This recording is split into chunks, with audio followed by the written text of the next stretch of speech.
Жолдасыңыз үйден шыққан қалпы хабарсыз жоқ болып кетті дедіңіз бе? Достарыммен балыққа кеттім деп еді. Сол күйі хабар жоқ. Жолдасыңыз осылай хабарсыз кететін қандай да бір себеп бар ма? 2004 жылы 2 айдың 9-ы. Оңтүстік Корея. Массан ауданы. Тумбу тергеу орнына бір әйел келіп. Жолдасым еш хабарсыз жоғалып кетті. Үйге әлі келген жоқ. Жолдасымды тауып беріңізші деп тергеушіге мәлімдеме береді. Жолдасымды тауып беріңізші. Түсіндім. Сіз үйіңізге қайта беруіңізге болады. Біз тез арада іздеу саламыз. Кешіріңіз. Тоса тұрыңыз. Не дедіңіз? Сізде бәрі дұрыс па? Шаршаңқы көрінесіз. Иә. Бәрі жақсы. Ол мәлімдемесінде. Жолдасым өткен 1 айдың 29 күні. Достарыммен балыққа кеттім деп кеткен қалпы.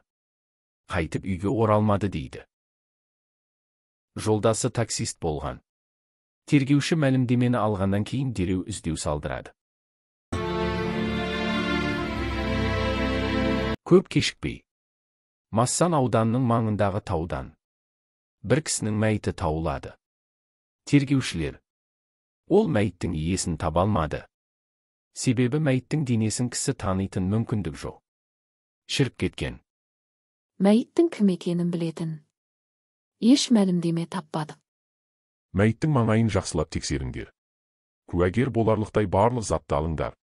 마산의 주택가 부근 야산에서 신원을 알 수 없는 남자의 토막 사체가 발견돼 충격을 주고 있습니다.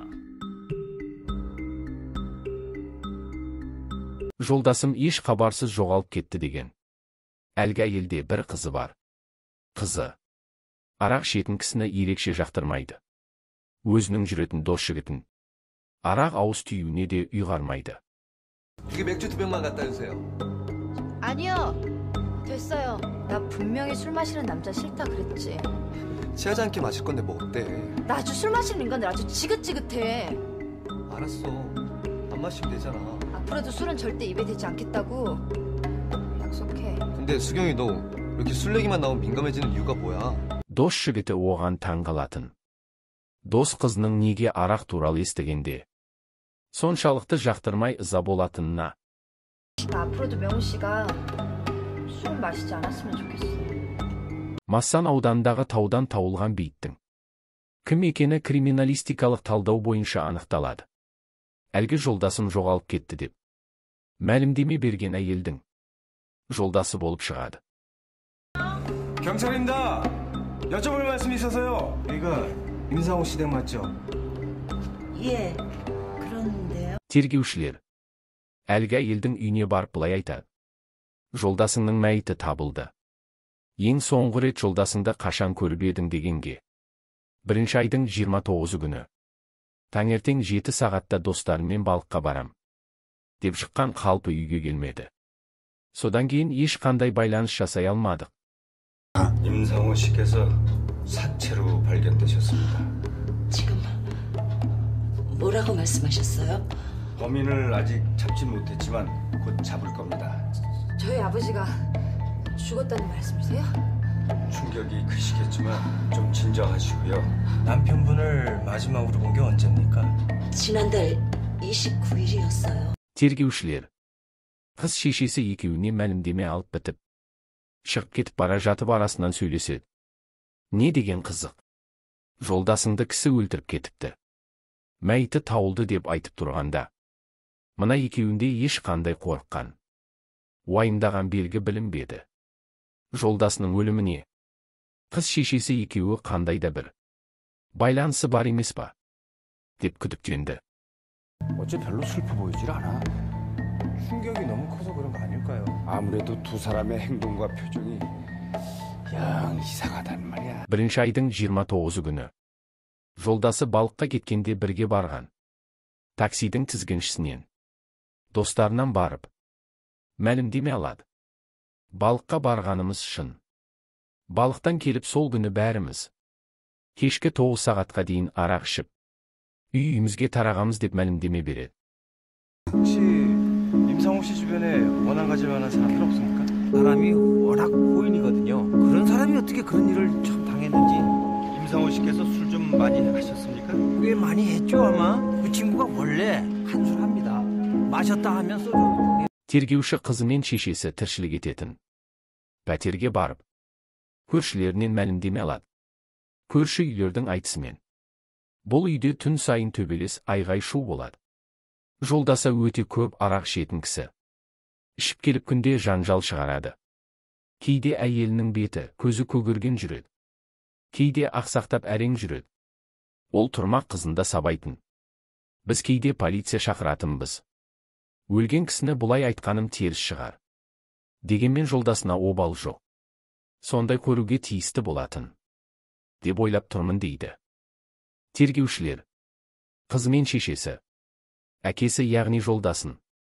Екеуі бірігіп өлтірген болу мүмкін екен деп күдіктене бастайды. Тергеушілер соттан үйін тексеретін лұқсат қағаз алып. Үйіне тексеру жасағанда жорлыңнан жолдасының қаны жұққаны табылады. 누구세요? 경찰입니다. 수색영장입니다. 협조 부탁드립니다. 뭐 때문에 저희 집을 수색하신다는 건데요?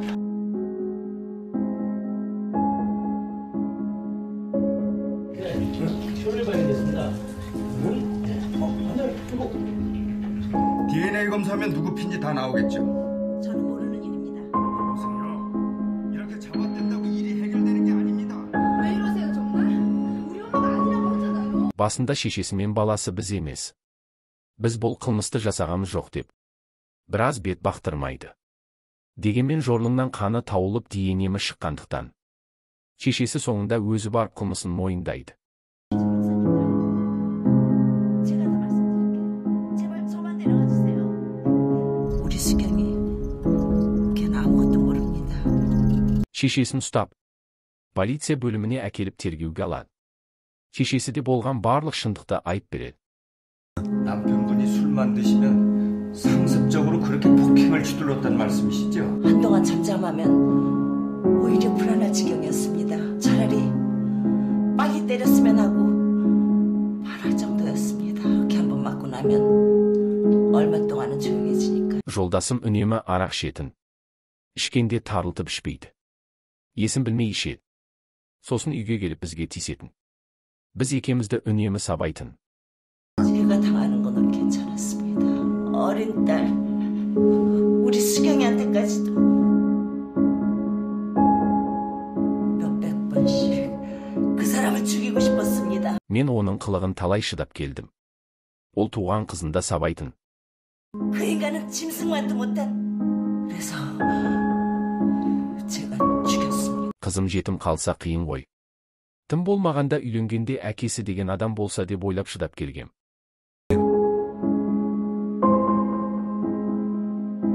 그렇게 한 번 내리쳤더니 남편분이 죽었단 말씀이시죠? Бірінші айдың 29 күні. Жолдасы достарымен балыққа кеттім деп кетіп. Кешкісін бірталай мас үйіне келеді. Қызы жұмыстан келмеген болатын. Жолдасы кіріп келіп айғай шу шығара бастайды. Үйінің нәрселерін шашып, лақтырып. Сені өлтірем деп балға ала жүгіргенде. Балғасын тартып алып жолдасымның басынан ұрып жібердім. Жолдасым есі танып қалды. Мен қызыма қоңырау шалып. Үйге келме. Бусан қаласына әпекеңе бар. Ден саулығы нашар деді. Деп Бусанға 7 күнмен жібердім. Қызым үйде болған жоқ. Сол уақытта жолдасымның мәйітін бөлшектеп, тауға апарып көміп тастадым. Деп тергеушіге мәлімдеме береді. 정말 아무것도 모릅니다. 그래서 시체는 혼자서 처리하셨습니까? 우리 수경이 결혼도 못할 것 같아서 빨리 시체를 없애야겠다는 생각뿐이었습니다. Тергеуші күдіктеніп сұрайды. Сіз жолдасыңызды ұрып өлтіріп, қалай жалғыз өзіңіз ұзақ тауға апарып көмдіңіз? Сіз қандай да біреумен бірігіп істеген жоқсыз ба? Дегенде, жоқ мен жалғыз өзім істедім деп, бой бермейді. 모든 일을 아주머니 혼자서 다 하셨단 말씀이시죠? 맹세코 저 혼자 한 일입니다. Бұл қылмыс осылай бітпейді. Кешікпей қызы полиция бөліміне келіп, әкемді өлтірген мен деп мәлімдеме береді. Бірінші айдың 29 күні. Қызы жұмыстан келсе, әкесі шешесін сабап үйін шашып тастағанын көреді. Қызы ыза болып, әкесі ұстап тұрған балғаны жұлып алып оның басынан ұрып, Пышақ алып әкесін пышақтап өлтірген.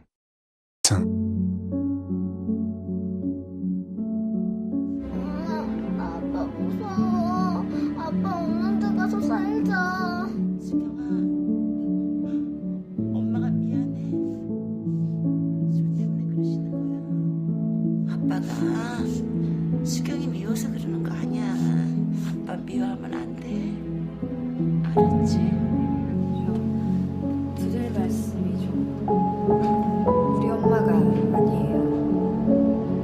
아버지를 죽인 건 엄마가 아니고요. 사실은 제가 했어요. 병원이랑 결혼도 하고 애기도 낳고.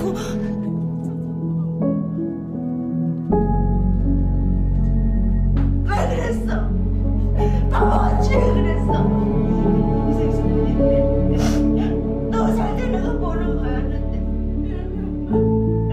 애미 이제 다섯 목숨인데 엄마를 나 이렇게 만든 거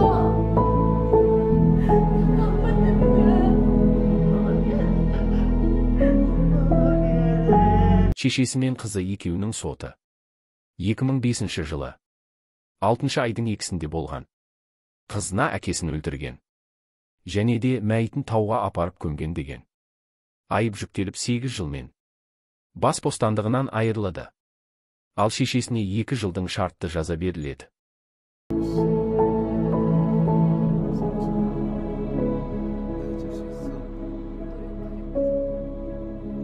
Осыдан қызы мен шешесінің мәлімдемесіне қарағанда әйелі тұрмысқа шығып, бірге тұрған күннен бері жолдасы мас келіп жанжал шығарып сабайтын. Кейін қызы туады. Сол кезде де ол үнемі сабап жанжал шығаратын болған. Жасынан тұрмыстық зорлық зомбылықта болып келген. Арақ ішпеген кезде дұп-дұрыс болған. Ешқандай мәселе туындамайтын. Арақ ішті бөлек адам болып кететін. Адам деп айтуға келмейтіндей. Бір сөзбен жабайы аң құсаған. Өте қорқынышты қылықтар жасайтын болған. Қолына не тарса соны лақтырады. Үйінің бар бұйымын шашып сындырады. Қолына түскен нәрсемен екеуінді өлтірем деп қорқытатын. Сөз соңында айтарым. Аяулы әке шеше, аяулы жар, сүйікті балапандарыңыздың қорғаны, батыры, мақтанышы болып, осы бір арақ деген дүниеден аулақ болыңыздар. Балаларымыз, аналарымыз, осындай бір қиындыққа түсіп жыламасын. Осы бір болған жағдайдан кішкене болса да, бір ой түйіндесеңіз. Менің мақсатым сол. Ешкім ешқашан жыламасын. Каналын аса. Келесі жолы бірінші болып болған оқиғаны көргіңіз келсе, subscribe басып бізді қолдаңыз.